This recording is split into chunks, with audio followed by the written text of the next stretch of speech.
Your honour, LLB qualification along with licence ये जो है जुडिशरी में एंट्री के लिए मैंडेटरी है। फिर जो है LLB along with licence prosecution services में एंट्री के लिए मैंडेटरी है, लेकिन पुलिस सर्विस में एक मेट्रिकुलेट भी काफ़ी है।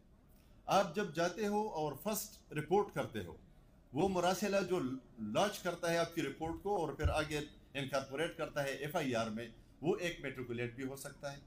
अब वो मेट्रिकुलेट जो है वो ऑनवर्ड जो है वो कैसे वो रिपोर्ट को इनकॉर्पोरेट करता है, कैसे जो है वो रिपोर्ट कुनिंदा को गाइड करता है।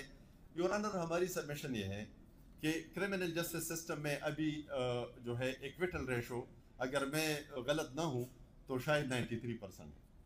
अब 7% हम कन्विक्शन रेशो के साथ हम कैसे इस दहशतगर्दी को कंट्रोल कर सकते हैं, हम कैसे लाइन ऑर्डर को वो इम्प्लीमेंट कर सकते हैं।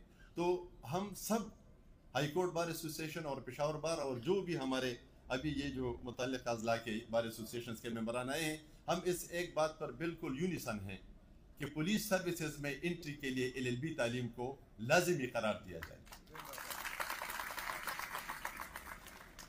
एक पुलिस सर्विसेज ऑफिसर जो है जो CSS करके आता है, उसके लिए एकेडमी में 22 महीने की ट्रेनिंग है और वो हकीकत में 22 महीने की ट्रेनिंग है।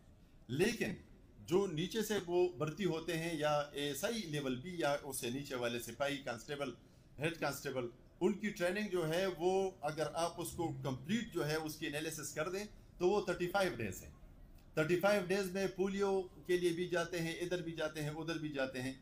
अब जो है उनकी ट्रेनिंग जो है वो ऑलमोस्ट है ही नहीं और वो डील करते हैं पब्लिक को।